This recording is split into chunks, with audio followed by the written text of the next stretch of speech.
Good evening to all the invited guests marking this 113th anniversary of Kerala Comedy, dignitaries on the dais, the eminent citizens of Thiruvananthapuram.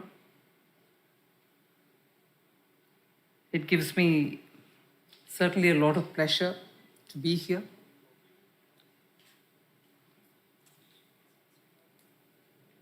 It's not very often you come across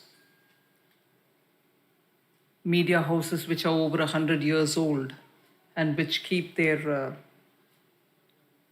position intact as one of those who do a fair job of the idea of reporting on news, writing on them, researching on them, and keeping the public informed.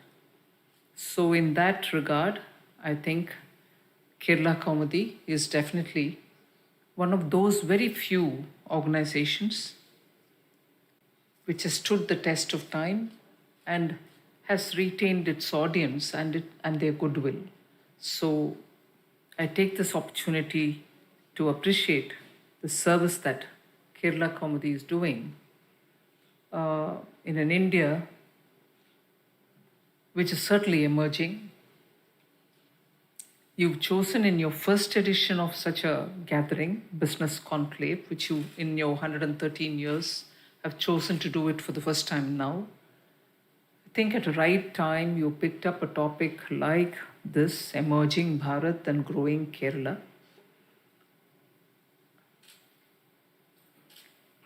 And I was certainly going to say, as a part of my observation about what exactly is emerging Bharat requiring to be where it has to be.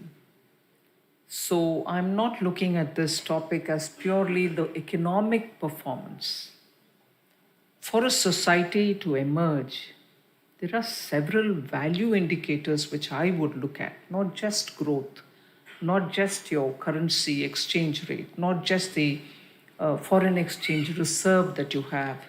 Those are important, certainly important.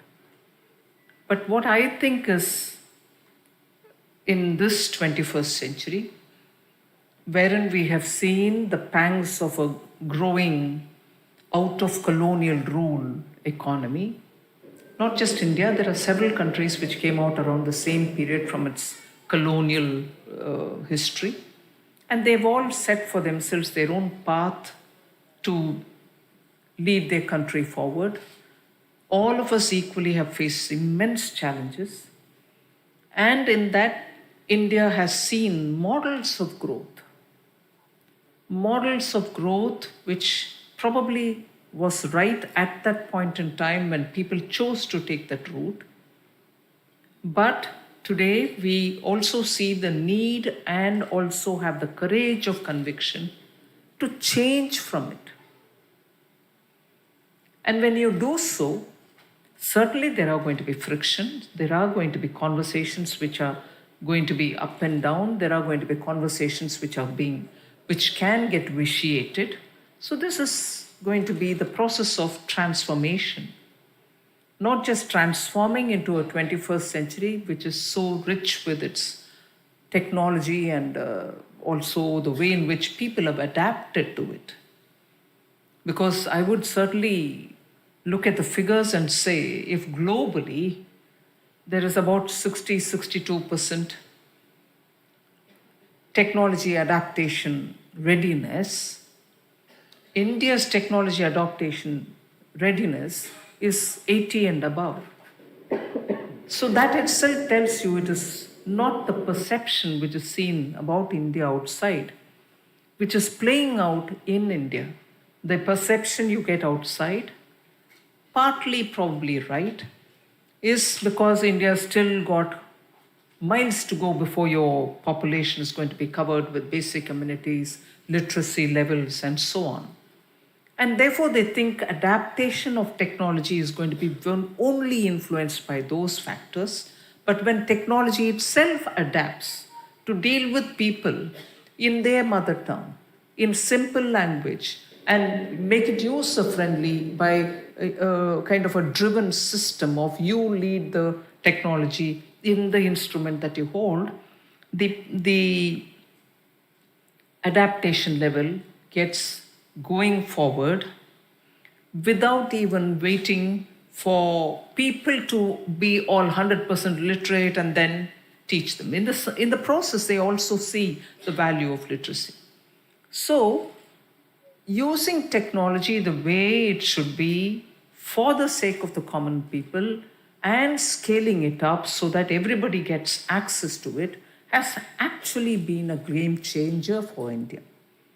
Game changer, definitely, which has brought in inclusion, which has given access to credit, which has actually given access to many other, like during the COVID vaccination time. You knew the hospital where you had to go, you knew the vaccine you had to take, you also knew the vaccine which naturally for the second dose had to be the same as earlier one, although there were conversations about you could mix and match. But that person didn't have to worry about it all. It was fed into his phone, and he knew when he had to go where and so on. So technology for us has been an immense game changer, and in a way, that which decades of intention, irrespective of the parties, decades of intention couldn't succeed, technology has helped us to succeed. So recognizing that, we have a role to see how emerging India has to benefit from this technology and the readiness to adapt this technology, equally making sure that this technology also is going to give us the advantage in terms of identifying where our opportunities lie. I heard MOS Muralidharan talk about how skilling and grade upskilling and so on will help Kerala. But I would start with, yes, it'll help India, but more particularly, I think it'll help Kerala because you've repeatedly kept yourself abreast of what happens in technology, in skilling, although you had to go elsewhere to show your talents and utilize them, less within Kerala and more outside of it. So it is important, therefore, to continue the tradition of being inclined to have a knowledge base which actually helps Kerala in every field, whether it is medical today or where nurses, I heard the requirement of set up a nursing college here. Today, the point is technology is into every walk of our life. And therefore, the opportunities which I think Kerala can carve out for itself is very important. I'm only going to flag a few which I think are opportunities waiting for Kerala to tap. All of which I'm sure you are fairly familiar with, you are aware of, but I still will put it before you. And it is here that I would think, irrespective of the government, irrespective of center-state relations, it is just waiting to be tapped. And nothing can hold a state back, especially a state like Kerala, from wanting to do it wrong or right, and keep moving forward. I would think you will still achieve a whole lot of success. Now, this knowledge base that you have has not happened simply. It has happened because look at the reality. I'm sure the state governments, whichever party they've been in power, will certainly take credit for it, and I have nothing against that. Kerala has one of the highest college densities in India relative to its population size. 50 per lakh eligible population, 50 colleges for every lakh population is what you have. And Kerala is the third highest in India as per All India Survey on Higher Education. 50 colleges for 1 lakh people, enviable number. Now, therefore, Kerala can take advantage of the inherent latent capability of its people and it can become a hub to grow its services potential. Why, why should I shift away from primary, from secondary manufacturing to services? Today, emerging Bharat, the contribution of services sector to our GDP is over 60% and is growing. Agriculture is still within that range of 9-10% if you're lucky with the monsoon, lucky with whole other things. Manufacturing has not crossed 12. We'd like to have it reach 20 or even more. But services is moving and moving fast, as much in speed as technology itself. And in that, I'll go further to tell you all that Kerala has biggest advantage in edutech. So I would want to play that point for growing Kerala as one of those very strong, if anything, foothold, which will take you higher. So in a world which is witnessing the Industrial Revolution 4.0, you're talking of Web3, you're talking of AI, you're talking of big data and its analytics. You will be the world leader because you already have a natural advantage and inclination in this area. And that does not require huge campuses.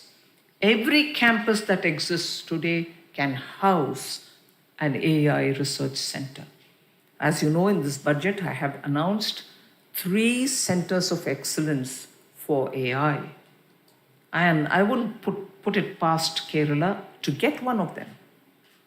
The center-state relationship does not hinge on keeping AI in a place which doesn't have the potential. None of what has happened, and I will say for whatever it is worth, irrespective of the kind of criticism I have to face for it, none of what has happened between 2014 and today has gone on the basis of my favorite place, my town, please get that or get this, when it doesn't have the capability. And if it does have the capability, it goes there. AI, if Kerala requires, I think will be one of those fantastic centers because you have the soft power, you have the manpower which can service it and grow and benefit from. Other favorable conditions for this knowledge society and also that which is driven by technology is the fact that you have space and space-related institutions in and around Thiruvananthapuram. A little fishing hamlet of Tumba 60 years ago. And since Sashi Tharoor is sitting next to me, I may as well say, during the Congress Party's rule, had set up the space program there, and subsequently so many different other institutions came around it. We are actually close to the date. 21st November 1963 is when Tumba started its activities. So you have, and incidentally this morning, you had that Rohini series 2-stage launch also happening. I understand the minister, Dr. Jitendra Singh and Muralidharan were together during this launch. So one after the other, post 2014, one other thing which happened was to open up the space sector for private sector. That has actually brought in a lot of small private players into the space sector. They are building satellites which can be launched, which are small enough to meet the requirement of many other countries which want to do different things about satellites now. Even within India, for the low orbit satellite, the telecom industry is very keen to have it, so that you don't need to set up pillars and connect them with optical fibers. Directly from the space, communication can happen, telecommunication connection can be built. So you have immense potential for that also, given that the ecosystem has these many institutions here.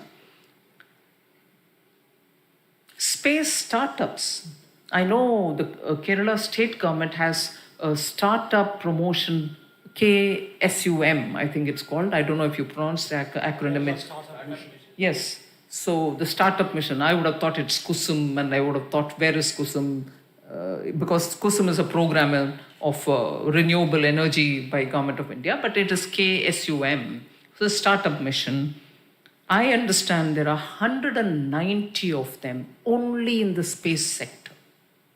190 Indian space startups. And in just 3 years, this sector, since after the opening up of the sector, private investments, we're talking about FDIs, otherwise we won't be able to fund our growth and so on. Just take this one example. 190 Indian space startups, 3 years only after we opened up the policy. Today, private investment is jumping up by about 75% between 2021 and 2022. 75% increase in the investment which has come from private investors. So I've told you about the number of space-related organizations. Similarly, globally, there are global capacity centers which are being set up, which is the newest, labor-intensive, but yet servicing the entire world. I'm still on the Knowledge Society, Kerala. 1,500 of them are in India. And they are specializing in different domains, and all of them require absolutely world-class staff who are trained to run this program. And they don't need, and again, in 2023, Deloitte did a study on this.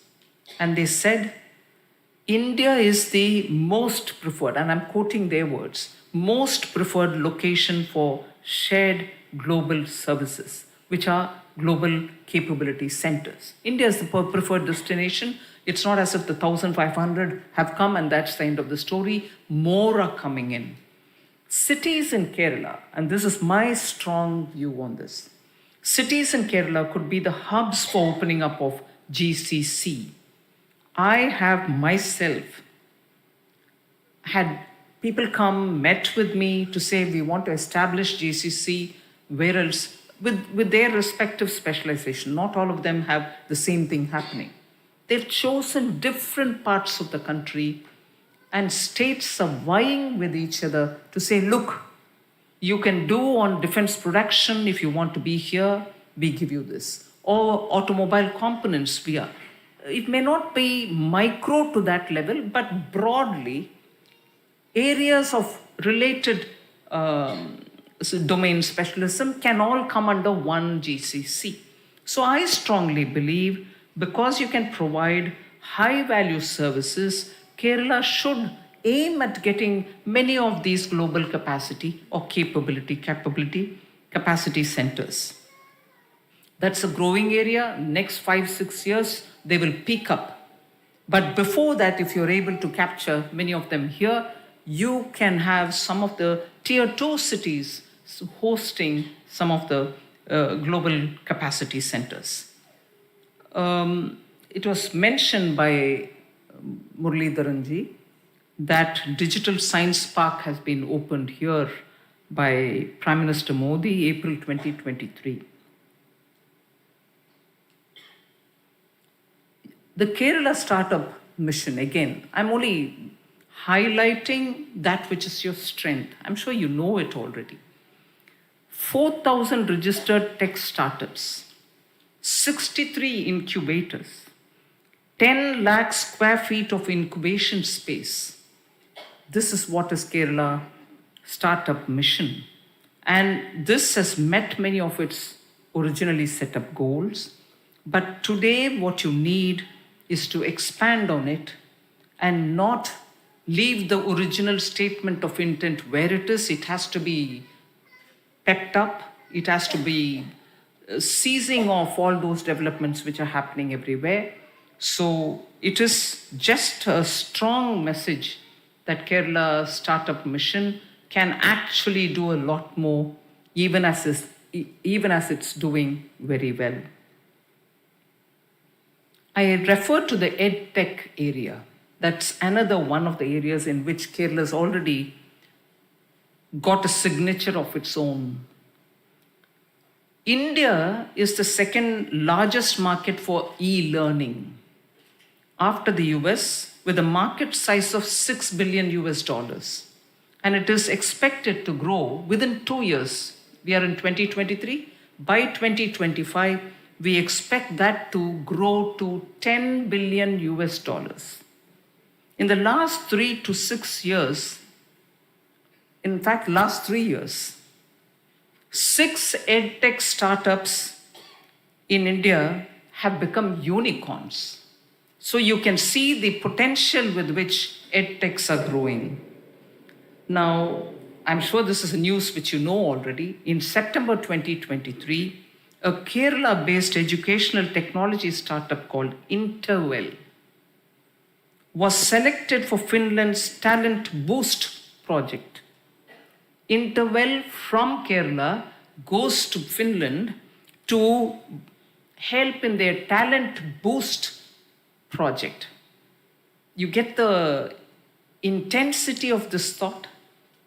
Kerala from India sends a team of fellows to that country, Finland, to boost their talent.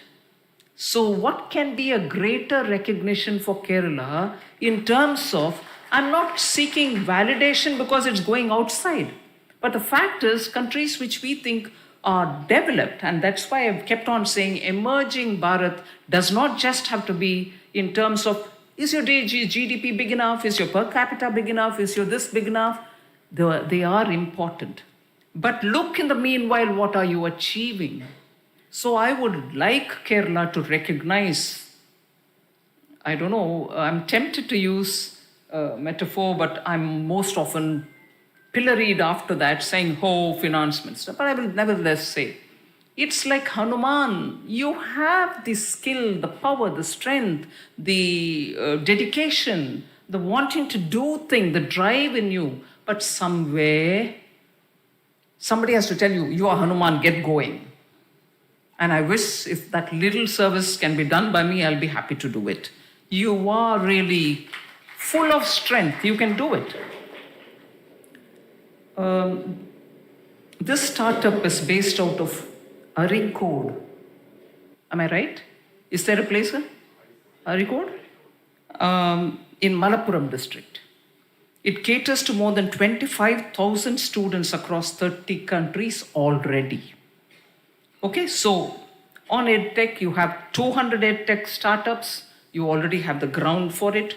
Keep moving on it. Now, I move on to the other potential for the growing Kerala bit. Ports and shipping. Amazing potential.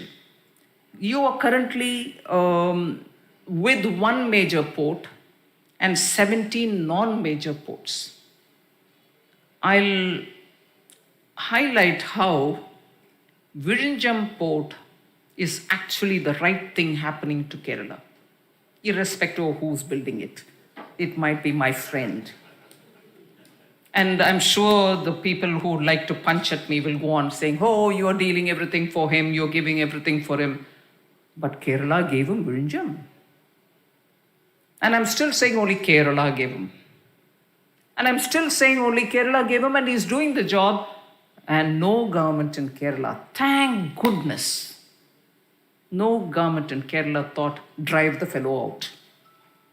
I am not bothered whether it is that fellow or this fellow. Kerala needs to do this for country's sake and for your sake. Virinjam, I'll tell you what it's going to do. And that's why I'm saying, good for Kerala. Virinjam is the best thing happening in terms of major port. Look, at the moment, nearly 75% of India's transshipment cargo is being handled by ports outside of India. And this ultra-large container vessel capacity is also something which is not available in this part of the world, although something is getting built in somewhere in Orissa.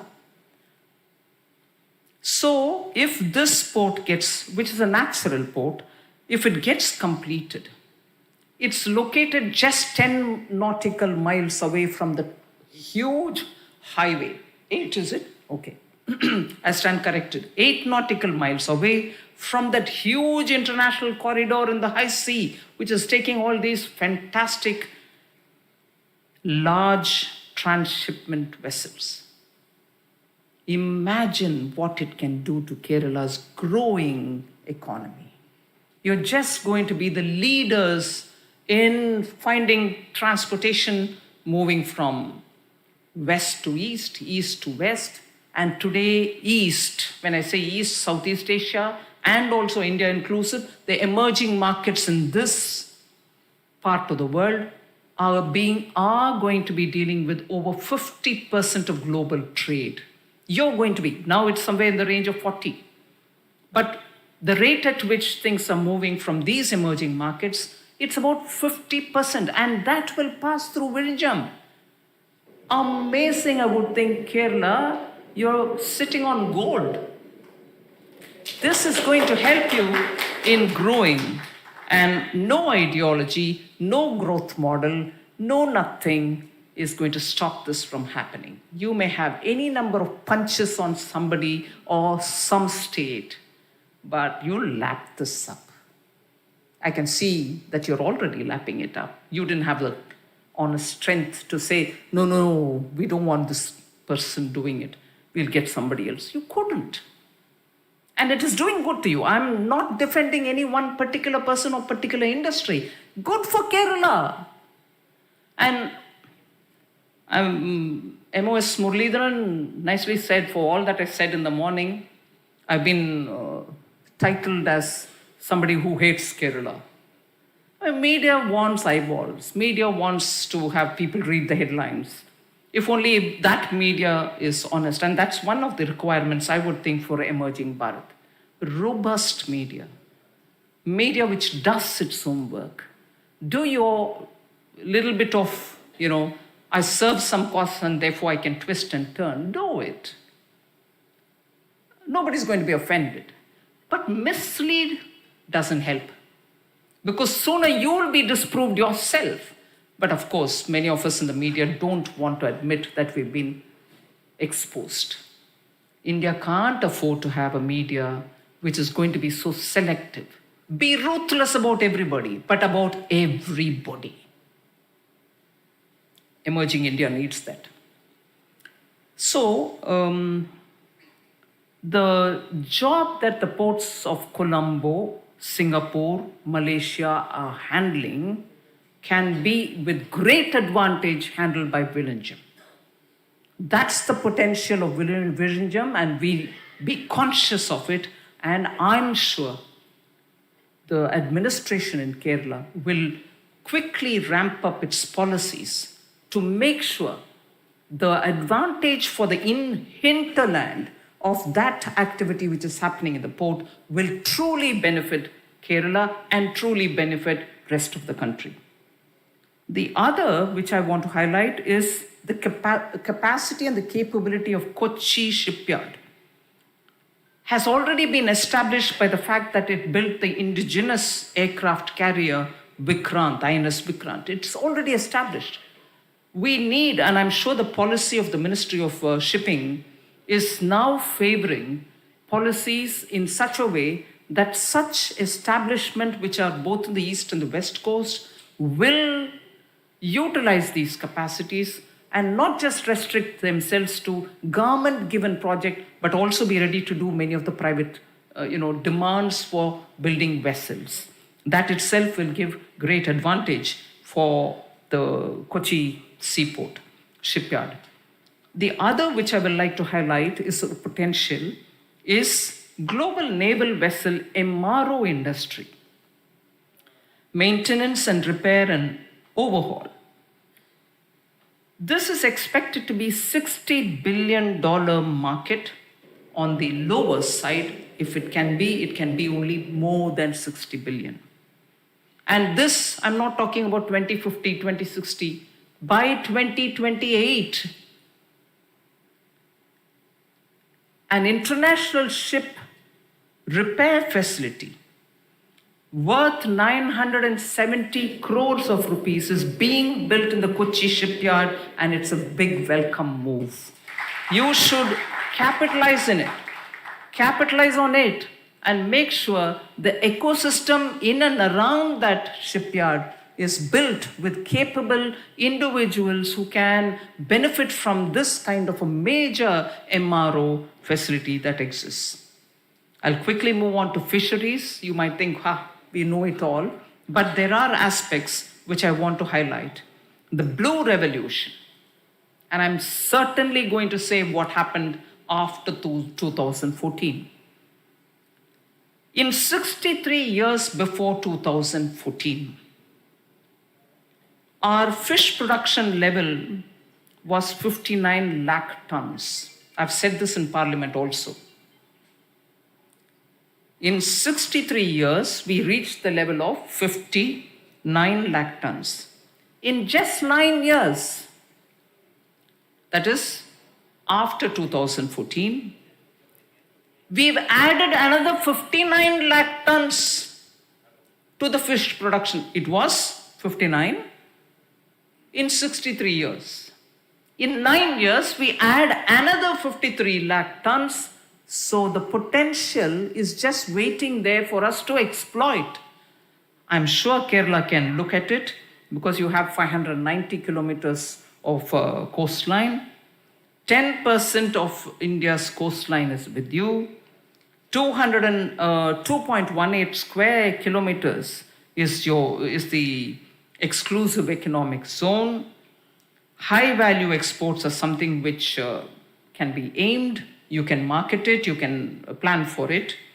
And I also think you have traditionally exploited that chakara, is it? The muddy banks which can give you such good quality fish, which is chakara. Chakara. The spellings are, when written in English, chagara. So that, if you're able to brand it as a unique product of Kerala, fish coming from there will obtain such price that it is not comparable with what you otherwise would get in the domestic market.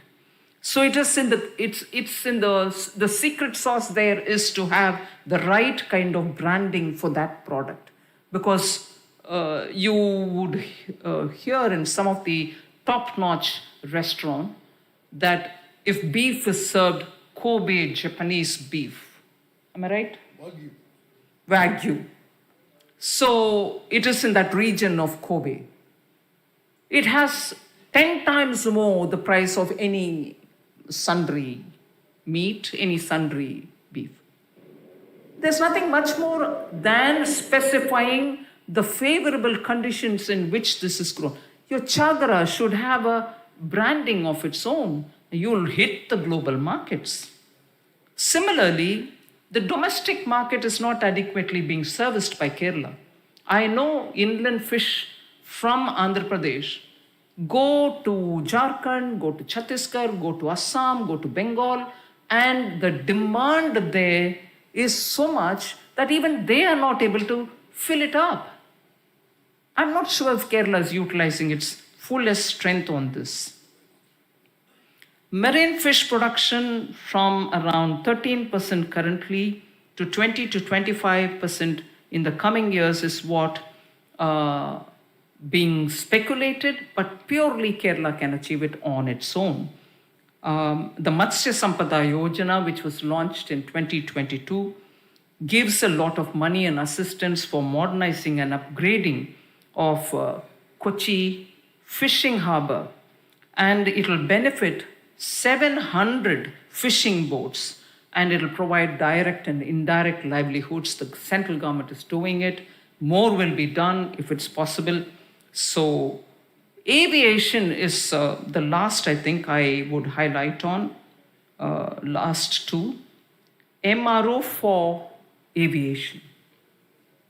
I was reading somewhere that Air India, Indigo, and one more Airlines company have placed orders for new aircrafts, and somebody in passing mentioned to me that one new aircraft every week is going to come into this country because of the orders placed by these people and the growth in airlines, passenger traffic is unbelievable. Globally, if it is growing somewhere in the rate of 12 to 14%, India is growing near 20. So there is going to be more new aircrafts, and the old ones are going to have a lot of maintenance and repair. So I would think MRO for airlines is something which Kerala can benefit from, particularly for the Middle East carriers. Yes, exact number that I have, 850 aircrafts are operating in India at the moment. 1,200 more are expected to join the fleet in the next 5 years. So imagine the growth. If for at least those which are coming from the Middle East, an MRO center placed in Kerala can immediately mean jobs, immediately give assurance to many of these international operators that you have a fantastic center here which can, in cost-effective ways, do the servicing. Normally there's a complaint when finance minister talks, all this is all right, but you're not doing anything about the cutting of tax on these sectors. I'd like to say the MRO services tax was cut from 18% to 5% in March 2022. We've already done it. Take the benefit out of it. I understand the Kochi International Aviation Services Limited, which is wholly owned subsidiary of the Kochi International Airport, is taking steps to provide MRO, which is very good, appreciable. I welcome it. Quickly on the MICE, meetings, incentives, conferences, exhibition. Tourism today is not just by families which come to see Kochi, backwaters, the boat race, not just that. Businesses want to move from one location to another to hold their board meetings and have their conferences. You should, Kerala, expect to have, like Indonesia was taken up, Bali was being referred to. They have capitalized on the natural beauty that they have without upsetting it, providing MICE centers, the meetings, incentives, conferences, exhibition centers for top-notch businesses to hold their meeting. And even today, I can see many of the big companies like Boeing, FedEx and others who say, we are coming with our entire board to India next winter. And would they choose Kerala? Yes, they may, if you provide these conference facilities. Ministry of Tourism in 2021 highlighted 6 cities, including Thiruvananthapuram, for this MICE development focal points. Both center and state will have to work together. Ministry of Tourism has already highlighted. Shashi Tharoor will be extremely happy. It is his constituency. We should build on it. The last 2 points, health and medical tourism. Approximately 20 lakh patients visit India every year from 78 countries for medical, wellness, and IVF treatments, and they generate $6 billion for the Indian healthcare industry. Now it is expected to reach $13 billion, literally doubling, and by when? Not again 2050. By 2026, 2 years only. If all of us are on our toes, you will have majority of them come to Kerala. You already have the facility of people coming for Ayurvedic treatments. If you're able to extend that for other treatments as well. Now again on this, all right, the government has said this, but have you all done your bit? Yes, the Home Ministry has done its bit. Medical visa is being given on the ask. You need medical visa, you get it, no questions asked. So it is just for us to quickly capitalize on it. And the last thing about which global merchandise historically grew is again back on that point for Kerala. High value agricultural products is a great attraction even today. Whether it's your coconut, whether it's pepper, cashew, rubber, coffee, tea, cardamom, you have it all. Entrepreneurs from Kerala can make optimum utilization of e-commerce platforms. Sell, you reach the whole world. The government has put its money and created ONDC, Open Network for Development in E-commerce. You should just register yourselves on it. The globe is watching you. You're able to sell better, get a better price. And again, no harm in approaching Amazon or Flipkart or anything. Government's own GEM portal is there for us. If government procurements happen, and if they happen through the GEM portal, in that MSMEs have a carve-out for themselves, your products are preferred, so small such agricultural products which are being value added by people who are in the MSME sectors can benefit in this regard. So Ayurveda is of course a global fad now. It's good fad. It's a good fad and I appreciate it. You have the mastery on it.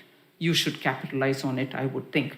So for an emerging India, and I would say this for each of the states where I would get an opportunity to talk, each state can contribute and growing India is possible only when all states can grow. Prime Minister Modi, irrespective of whoever might say whatever they want about center-state relation under Prime Minister Modi, I will say this repeatedly. No other ministry other than finance will have this periodic, punching at us saying you're not doing enough for this state or that state. Say whatever. I'm here to hear it. But let's also be informed that the proportion of the tax devolved to a state, grant given to a state from the center, are all determined by the Finance Commission. I can't do 1 paisa more or 1 paisa less. And who decides the terms for Finance Commission? Irrespective of what is said in the Constitution, that's all that the Finance Commissions do. Even if I want to say, hey, do something less for Kerala, they can't. So you don't trust me, trust the Finance Commission. And once the Finance Commission gives its report, I have to follow it to the last T. And the Finance Commission doesn't sit in Delhi to decide how much should be given to some state or the other. They go around meeting the state governments, take their inputs, and only then, on the basis of a formula, tell the central government how much has got to be given to who, whatever. And I can appreciate one particular point on which governments in the southern states speak, saying for having been efficient in population management, we are getting far lesser than what a very populous state, be it Uttar Pradesh or be it Bihar, get. Yes, that's a reality, that's a fact. I'm not justifying it, but that's what has been given to me. I have to follow it.